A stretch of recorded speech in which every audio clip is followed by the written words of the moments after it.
You are listening to the e-flux podcast. Hi, my name is Juliana Halpert, and I'm the editor of e-flux Education. And today I'm speaking with the artist Coleman Collins here in Los Angeles. Coleman's work was recently screened as part of On Landscapes, Ruins, and Patterns of Remembering at e-flux on September 24th of last year. Coleman Collins is an interdisciplinary artist, writer, and researcher whose work explores notions of diaspora in relation to technological methods of transmission, translation, copying, and reiteration.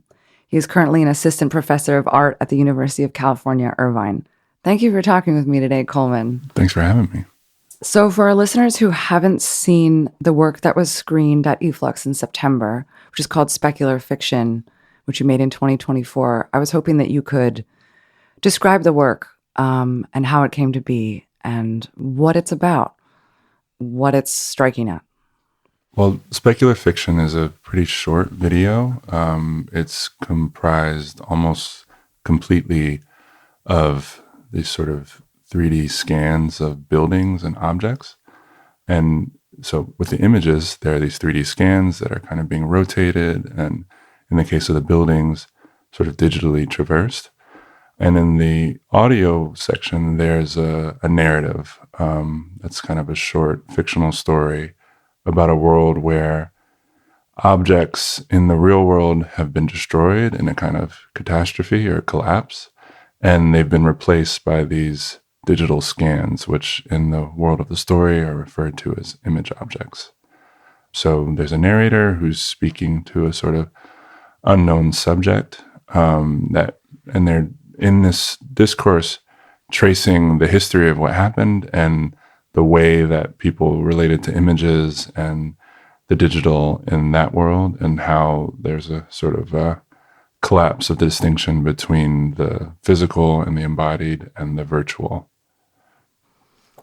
Tell me more about this footage that you are using or generating and the imagery that's in the film or the video.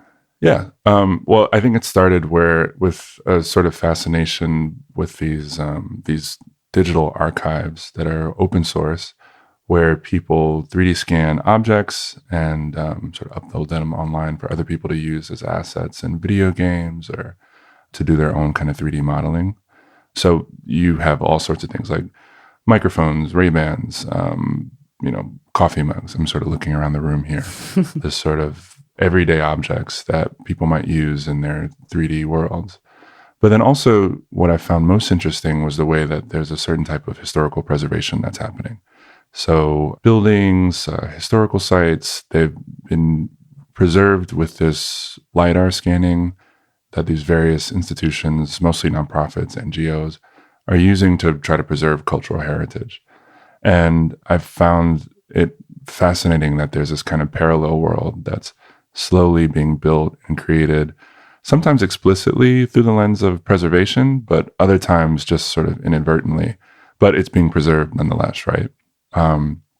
So in writing the script, I started to think about, okay, there's this whole sort of parallel world being created, and what if it needed to be used, right? What if there was some kind of apocalyptic moment where all that you had left of the Taj Mahal or the Eiffel Tower or whatever was this 3D scan? And then personally, I found myself really drawn to 3D scans of these historical sites in West Africa, because I've, for a long time, been thinking about the ways in which diaspora is sort of experienced and lived. And I thought it was really fascinating that there are these sites in Ghana and Senegal and Nigeria that were really instrumental in the slave trade, right? That are being preserved under the guise of cultural heritage. I want to read the opening lines of Specular Fiction, in particular because I want to contrast them with the opening lines of your later work, The Upper Room, which you just showed in New York at Brief Histories earlier this year. I think it just closed in March, right? Yeah, just a couple of weeks ago. Yeah. And I also want to talk to you about this practice of using voiceover and narration, but we'll get there. So specular fiction opens with your voice. And it says, in the years before the collapse, he and I would speak often of the world of images, how we wanted to avoid it, wanted to keep our feet in the physical world.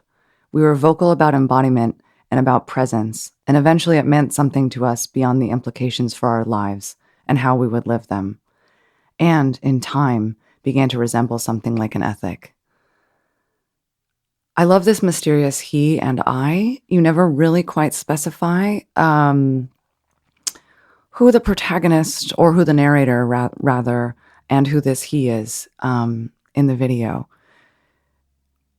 What was behind that choice? Yeah, I mean, I thought it was useful to keep it open. I felt like in kind of earlier iterations of the story that it got a little bit too sort of determined by the individual people and what their relationship was. And I thought it was useful enough just to speak of it in terms of lineage. So I think later on, the narrator talks about a certain kind of artifact that's been left behind in a will. And for me, that was useful to keep it open, but also gesture toward a certain type of inheritance, right? And I think that, that's something that I've been tying to sort of broader ideas about generations and duplication across generations. I think, this kind of line of inquiry started with thoughts about diaspora and the way that certain traits and cultural practices are inherited through generations, right? With slight mutations, sometimes in a literal sense when it comes to DNA, but also in a sort of figurative sense when you think about the way that sort of cultural practices from Africa get sort of twisted and turned and remixed in North and South America. So always kind of been interested in this idea of diaspora and inheritance being a series of different types of duplication and sort of copying with slight differences, right? Like this repetition with differences. And so in specular fiction, I thought it was useful to sort of obliquely gesture to a certain type of inheritance, because that play between sort of physical duplication and genetic inheritance and lineage and family and origins, there's a resonance between that and the duplication between the physical and the digital, right? And I think that there's a sort of through line in all of my recent work between the relationship between the physical or the embodied and the sort of imagistic or the virtual. Absolutely. And I definitely sensed you really fleshing out those questions in your subsequent video, but we'll get there. I mean, similarly, I want to ask about the very first word, which is in the years before the collapse. And if I'm remembering correctly, you don't allude to this collapse ever again in the video. How do you build a world that is somewhat speculative, or I guess as one could say, science fiction? How much do you give to build this world and how much do you sort of just allude to? And how have you sort of struck that balance or found out how to? I mean, I'm not sure whether I'm striking a balance or not. I mean, I think, I thought it was useful to situate it, to sort of introduce the idea of collapse and then immediately start to get into the ideas about imagery and the sort of tension between the embodied world and the virtual. I mean, I think it's something that beyond my own kind of like artistic or intellectual interests is something that I like contend with every day, right? Like how to distinguish my own life from representations of it. And I also think it's something that many artists have been working with and against these issues of representation for a long time. I mean, particularly as like an African-American artist, right? I think like there's always been this contested space around representation, often trying to deal with maybe racist historical representations, thinking about how things might be represented in a way that could catalyze something politically. And I think I'm really steeped in that. And so I kind of come out of that tradition of representation as a battleground and something that's like sort of urgent and important. I think that because of the sort of circumstances I find myself in and the time we're in, for me, representation is maybe less about the characteristics of representation and less about like whether a certain type of representation is positive or negative, and more to do with like, now that there's so much representation and there's so many different ways for the embodied to be sort of translated and turned toward the image or the virtual, and that we have these sort of virtual lives that are in parallel to our own sort of everyday physical ones, that I'm really curious about what that means, and how it might be useful to try to work against it. Yeah.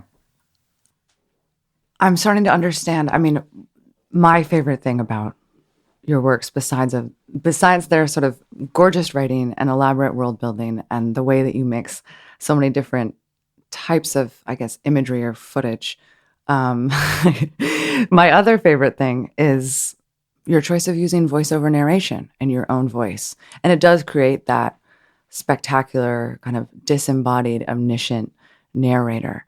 And I'm really curious how you arrived at that choice and whether it took some practice or getting acquainted to, or what do you think it really does for this subject that you're talking about? Yeah, I mean, I think that was like 3 questions, sorry. Well, it's useful because I don't have to hire anybody. I also I have my sort of instrument wherever I go. And I thought about it using other people, and then there's a particular way that I want things read. There's a particular cadence, and I am a bit of a control freak sometimes. So it's nice to be able to just like retake it without having to articulate what I'm looking for, I think.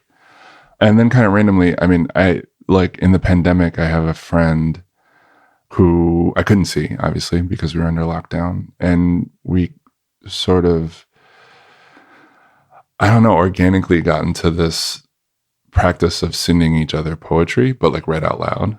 So maybe for like the first 6 months of the pandemic, I was every other day like reading a poem or reading a passage and sending it to this friend who's also an artist. And she would send me something back. And I got really into sort of trying to like jazz it up. And sometimes I'd have like background music and something like really long poems sometimes, or like a whole chapter of a book or something. And I think I got a lot of practice doing that, which I didn't really see as at all connected to artwork, but was really useful in terms of thinking about what my voice could do or what it might feel like to read something out loud, And then when I started writing and started working with these texts, not really knowing what the text would be used for, before I even conceived of a kind of a video as an outlet for it, it sort of made intuitive sense to read it out loud and to turn it into a sort of hybrid audiobook video thing, What you just told me about recording yourself reading poetry to a friend further away during the pandemic really smacks of Chantal Ackerman's film News from Home to me. Yeah. And I love the way that she's reading out loud over footage that doesn't necessarily correspond directly to what she's reading. I guess you could call it ambient footage. And I also thought of Godard's films, like the ones that he made right before he died. I think they're called Scenarios and Exposé du film, annonce de film scénario. Were there any sort of filmic precedents or within cinema or video art that you were drawing upon, or was this a completely sort of intuitive framework that you arrived at? Yeah, no, I love News from Home and the Godard films. I think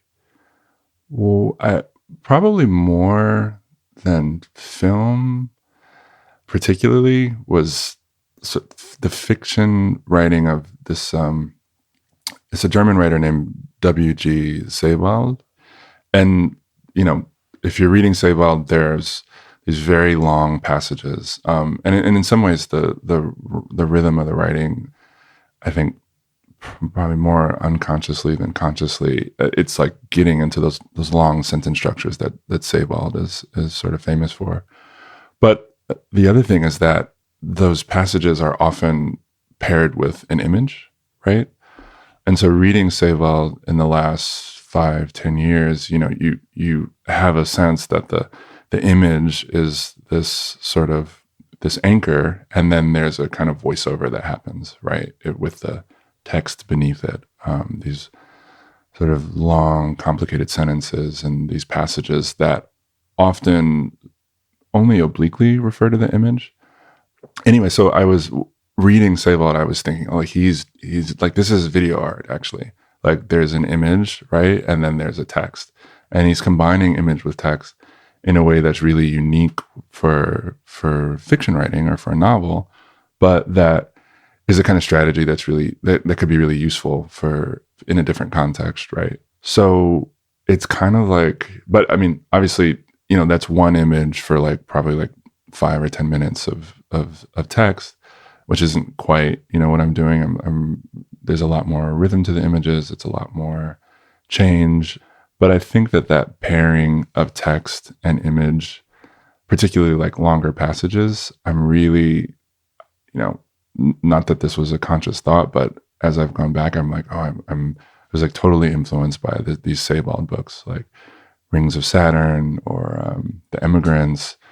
Some of those early Sebald novels were like really useful. And then I'm combining that with like this sort of my own kind of inherited history of these questions of representation that like people like Tina Campt, Fred Moten, there's these kind of references within these texts toward these ideas like the resistance of the object or the poetics of relation, the question of opacity, right?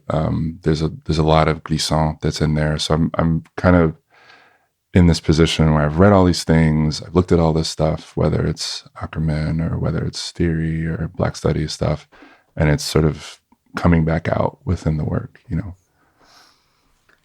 What you just said about Sebald, and I'm embarrassed to say that I have not read any Sebald book in its entirety. I have Rings of Saturn on my bookshelf, and I sometimes thumb through it, and I'm in awe of this format that you've described. It's a lot. It can be. I mean, I think you have to be in the right mind state. I mean, I tried to read Austerlitz a couple 10 years ago, and I couldn't do it. But then I came back to some of the earlier work. And somehow it just like clicked. You're making me want to go back to it because I'm so interested in this sort of annotative format that you're talking about. And it made me think of the opening shot in Specular Fiction, which is, I mean, it looks like footage that you filmed handheld, maybe on a phone or something else, a sort of smaller consumer grade camera. And, or maybe you didn't film it, but I'll you can explain that. But it's of the Mona Lisa at the Louvre. And of course, all of the throngs of tourists around it and with their sort of arms raised above them with their phone, in the selfie position, photographing themselves with the work or otherwise taking pictures. And that's, something that most of us have seen, whether in person or on the internet. And that footage is so sort of set apart from, it's before the narration starts and the other sequence of videos and stills in the video. And it sort of feels like a codex to me. I mean, I'd like to hear your thinking behind that. That sort of feels like the Sebald image to me. And you also do a similar thing in the upper room, your second film. So totally. Yeah. I mean, I think so that I did shoot that. That's like on an iPhone 6. So it's like really grain. I mean, it was cutting edge for the time, but it's like really by grainy. Comparison to today. Yeah. But it was it's kind of people representing themselves in front of the Mona Lisa. So, I was living in Paris at the time and, visiting the Louvre, like the fascinating thing was not so much the Mona Lisa, which many people will tell you that it's like somewhat disappointing to see it after it's been built up. But what was really fascinating to me was the number of people who had their backs turned to it, who were sort of recording themselves being in front of it. And this was about 10 years ago, maybe. So like, this is like just a couple years after the selfie stick. This is like a couple years after the front facing camera, right? So some people don't have phones that have, you see iPads, right? You see like all sorts of things. But I've thought of that just as a way into the kind of tension between an embodied experience of something like looking at the Mona Lisa, or this other thing that this type of image creation where someone's has their back turned to the thing and is trying to frame it just so you can like figure out how to represent themselves having been there, right? And I think it's a way into the sort of broader ideas about first like preservation, right? This like creating this image that can kind of stand in for an experience in that case, but also the problem of this desire, right, for sort of pure representation. And like as you said, like in the upper room, there's also a sort of incongruous clip at the beginning, which is like this bird, right? Yeah, please describe that one for me, because I didn't immediately realize what it was, and I thought it was so beautiful and so separate in the same way. But yeah, so it's like also like grainy iPhone footage of a tree in the dark, and you have this bird, a mockingbird, that's somewhere in the trees, sort of out of sight, that's making these noises, but it's in the middle of the night, right? And instead of making sort of bird-like noises, the mockingbird is imitating car alarms. It's imitating that little beep beep that cars make when they're locked or unlocked. It's imitating cell phone rings, right?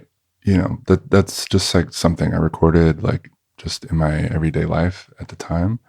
But coming back to the upper room and trying to think about the sort of ideas of that work, I was really struck by the way it seemed to encapsulate a certain type of mimesis, right? Like that you have this thing that is sort of evolved to mimic, and because of the environment that it finds itself in, it's mimicking these sort of remnants of technology. And I mean, we'll I guess get to the content of the video, but there's something there that was really important for me as a way to kind of root it in this space of mimetic desire, let's say. Yes. So you first debuted this later work, The Upper Room, which is 26 minutes as opposed to Specular Fiction, which was 8 minutes. Mm-hmm. And it feels a bit more expansive in certain ways. And you just showed this at Brief Histories in New York earlier this winter. Tell me about this work. I've had the pleasure of seeing it a few times, but I would love to hear your description for our listeners. Yeah, it's a lot longer to start with, and it's maybe a more complex narrative. I think it's in 3 parts. You have this, again, unnamed narrator who's feeling sort of stressed out and disgusted by the state of his country. He's like an American, and he has a deep desire to escape. So he starts putting out feelers and trying to figure out how he can get out. What's the best way to escape the sort of political situation? And he stumbles across this sort of guru, this mysterious figure called Garvey, sort of intentionally named Garvey, who offers this way of getting out. And then, so that's the sort of frame story. And then within the story, you have this character Garvey who tells these stories of these different attempts at escape, or what he refers to as ascension. And then you have these 2 stories within that. So the first is about this Pan-African cosmic expedition, which is real in the story, but an imaginary group of people who tried to leave Earth and settle another planet. And the second is about the Republic of El, which is a kind of stand-in for the history of Liberia and the settlement of Liberia and the founding of a colony. So I was really looking for a way to talk about that early period of settlement and colonization in Liberia, because there's things that I've been reading for a long time and doing a lot of research. And having done specular fiction, I thought that maybe the fictional would be the best way to get at it, right? Without being too literal, although there are some like historical documents. I thought it would be good to use a sort of fictional version of it to be able to gesture towards some of these ideas I'd had.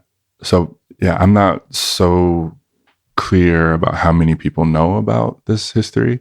So just like in broad terms, like Liberia is like now an independent nation state in West Africa that was initially started and settled by freed American slaves who were sort of gathered together under this organization called the American Colonization Society.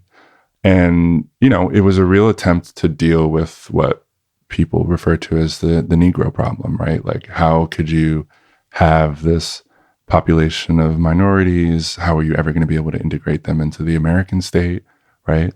And when was this? This was in the 19th century, in the mid 19th century. So sort of before it started before emancipation, but it continued afterwards. But the first groups of people who went to Liberia, that happened before the slaves were officially freed broadly in the U.S. And in any case, so when those people got there, they sort of immediately set upon this project of nation building.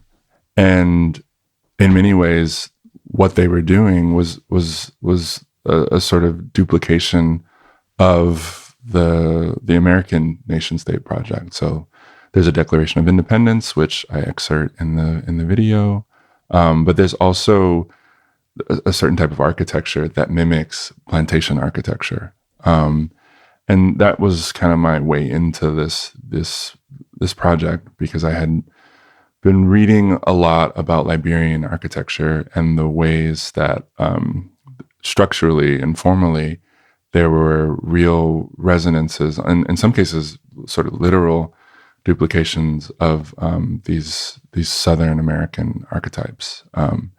And so for me, the buildings were a way into the broader sort of mimesis and duplication or reiteration of state building, right? So there's a way that social space is being duplicated through the lens of the nation state. But then in a physical way, there's also these structures that are being built, whether consciously or unconsciously, mimicking the large sort of grand plantation style architecture of the American South. Yeah, and I don't want to spoil it for anyone who hasn't seen, but at least is it the Republic of El? Yeah. Things don't quite pan out for the new settlers. Yeah, I think I sort of inevitably, with, as we've seen throughout history, that these sort of settler colonial projects run up against resistance, right? And there's a real tension there, because on the one hand, you have these people who, justifiably are looking for a safe haven. They're looking for a way out of their circumstances, which, as they articulate in the Declaration of Independence, they're discriminated against. All avenues to improvement, as they put it, are closed, right? But they run up against the real problem of the fact that there are already people there, And I think for me, it was really useful, one, as a way of continuing this engagement with this tie between social space and physical space and duplication and reiteration and all those kind of concerns that I touch on in specular fiction. But two, to sort of grapple with this desire for independence and that tension that comes up when that comes at the expense of another population. Especially the last couple of years, like when thinking about the war in Gaza, but not only there, obviously the sort of inherent tensions in the American nation-state project. I was really looking for a way to deal with the implications and the tensions and the sort of violence of settler colonialism, but through a different kind of lens that maybe hadn't been represented before. I want to do what I did for specular fiction as well, which is to focus on some of the first sentences in The Upper Room. And in specular fiction, you were talking about he and I wanting to keep our feet in the physical world, being vocal about embodiment and presence. But in The Upper Room, the first words that are spoken, the narrator says, in the months after the funerals. I also love that because the first words in specular fiction are in the years before the collapse. And yet again, we don't know what these funerals are. In the unseasonably warm winter of that year, I would inevitably get restless in the evenings, agitated in a bodily way that seemed to start in my shoulders as a sort of buzzing, and descend through the torso to the legs and feet, where it landed with a heavy finale, vibrating until I felt almost forced to walk, to move in order to shake off the excess charge and energy. So whereas the first, whereas specular fiction is about this potential regrounding or staying outside of, the perils of the virtual, it seems like The Upper Room is a bit more about transcending the body. Yeah. No, totally. Yeah. Yeah, there's a desire to transcend like the circumstances that the narrator finds himself in, but it's rooted in this sort of bodily discomfort that the existence, like being in this space, is manifested as a sort of buzzing or a bodily discomfort that has to be shaken off and ultimately, hopefully, transcended. Yeah, it's so interesting because the narrator goes on this sort of derive. I mean, after that, he says, I would pace the room first, and then the block, then the neighborhood, until before long I found myself crossing large sections of the borough each night. And then he ends up at this sort of mysterious abode of Garvey. Yeah. Why did it need to start with a wandering?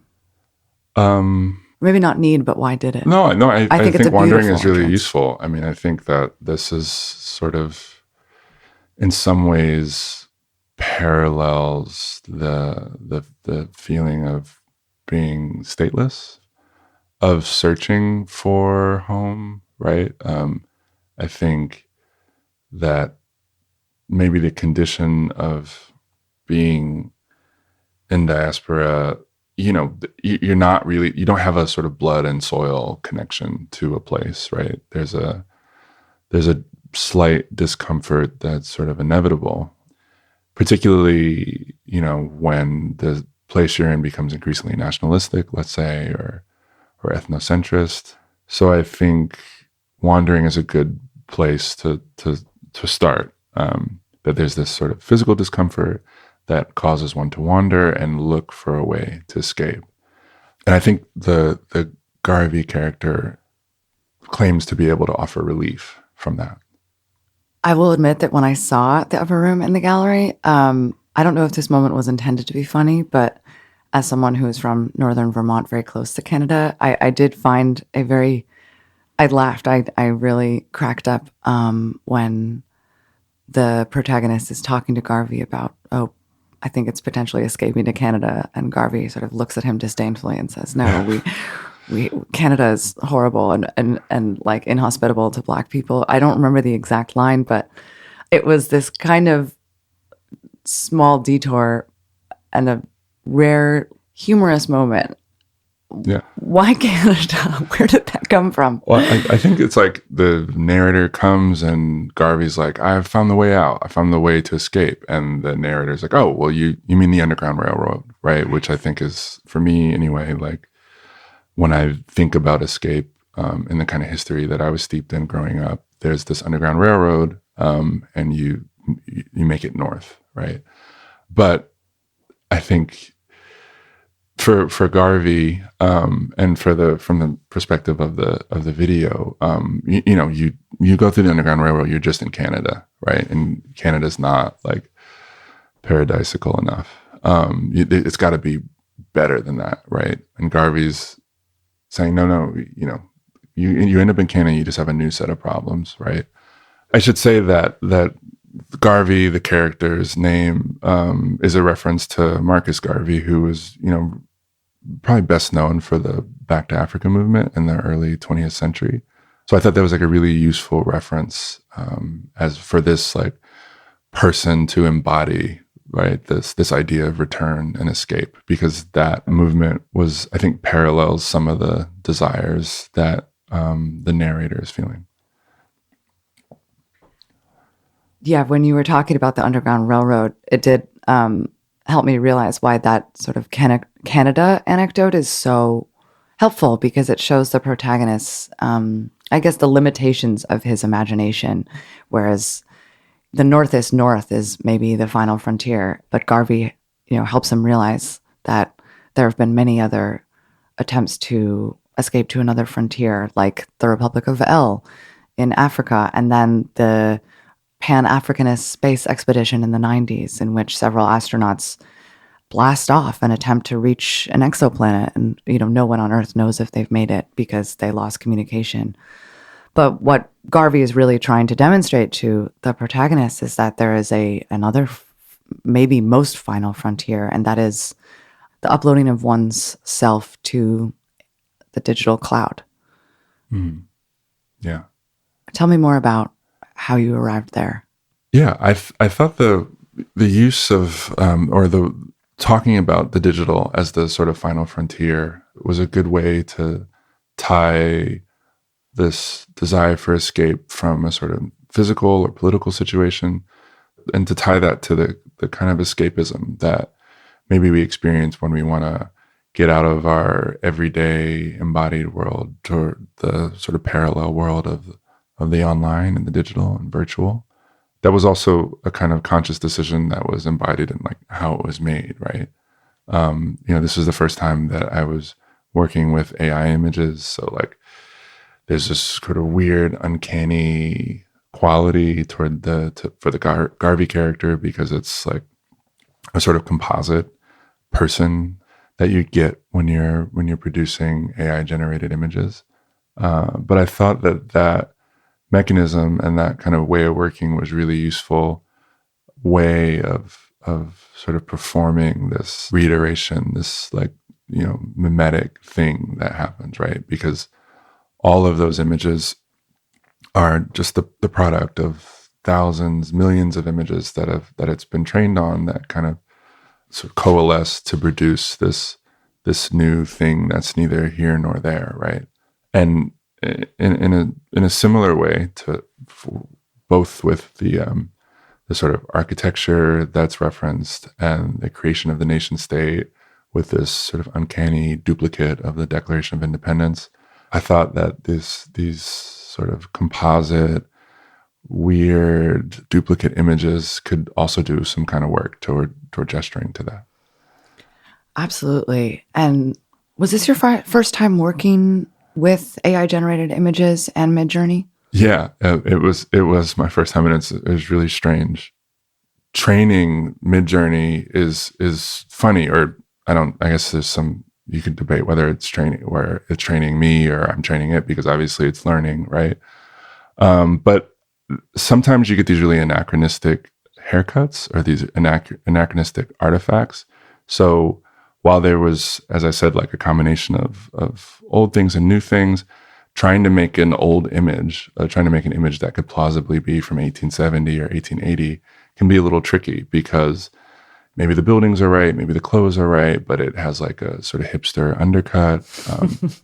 There would often be these things that were slightly off. I mean, in some ways, there's a constant process of reiteration, because it takes like many, many prompts to kind of get the image that you're looking for.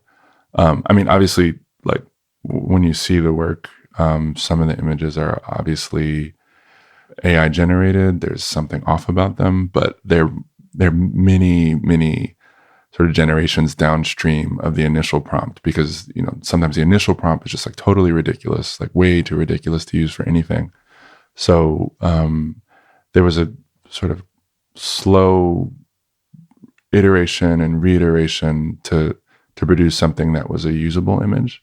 In a lot of ways, I think sort of weirdly, the process of doing that mimicked these broader concerns or ideas that I had about duplication and generation and regeneration. I mean, I don't know that I ever want to work with it again, because it's a little bit bizarre, but I thought it was really useful for this project, particularly with these ideas about mimesis and about these different types of duplication and inadvertent recreation, both at the level of the built environment, but also the nation state. And then that's sort of embodied in the images that depict it. I think it's so important and rather delightful, the moments in which the viewer can spot some of the shortcomings of the imagery. Like, I'm recalling when the protagonist is asked to sort of sign terms and conditions at Garvey's apartment, like on an iPad, and it says terms end, and then the letters get a little it's like, and I love that you left that in, because it shows a kind of wariness towards this technology, whereas I think that this work does kind of want to look at this potential of emancipation through technology and the digital realm. It's not necessarily encouraging that. So I'm sort of curious how you think that the Upper Room is positioned in relation to like techno-optimism or techno-utopianism. Is it critical, encouraging, somewhere in between? Yeah, I mean, I think the narrator and the work and Garvey, right? They're totally utopian. They're totally techno-optimist. I think within that world, presumably the thing works and they upload themselves to the cloud and they finally escaped, right? But certainly the video itself shows the shortcomings of it, and for me that was really important. I think to try not to just depict it as this savior, because my own position is a lot more complicated. I think I'm fascinated by what can be done with these tools, and whether I like it or not. That's just like it's here, and it's more and more present in our daily lives. And I feel like a real sort of need to engage with reality as it is, right? I'm not at all like an AI booster. In fact, I think there's a lot of things to be wary about, precisely because it's so powerful. But for anyone working with video, with this medium, it is determined by the technology of its time. And so all these things that have sort of been naturalized into the way that these kind of works are produced, like Photoshop or Premiere or literally anything that's digital, right? All of these things are starting to be incorporated with generative AI. All of these things would have been thought to be like sort of cheating, right? Like anytime you magic wand on Photoshop, it's like something that was totally impossible 30 years ago. So, I think it's really useful to be skeptical of them. And there's a kind of embedded critique within the work. But I also think it's useful for me, at least, particularly with this work, because of the subject matter, to try to engage with it and try to think about what the limitations are, and to sort of offer it as a way of, it's a weird, I had a friend say like, what, who knows what it's going to be like 10 years. So 10 years from now. So this work is almost kind of like a sort of time capsule of what it can do now. Yeah. And I imagine that in 5 years, there'll be very complex generative video and sort of like escalation of deepfakes, all these things that we're constantly having to contend with day by day, Do you see specular fiction and the Upper Room as part of a series? And is this series going to continue? Yeah, this is maybe the first time that I've worked in a kind of serial way, which is sort of ironic, given what I claim to be interested in terms of like reiteration and the way that things can change over time. But yeah, I'm hoping to make a third work that can sort of be a little bit less linear in its narration and a little bit less traditional in its sort of like plot structure, but that might also be able to incorporate some aspects of fiction. I'm just starting to like think about that now and trying to find like the right entry point. But it's still early, so we'll see. I'm looking forward to seeing that. Thanks. Thank you, Coleman. Thanks. I appreciate it.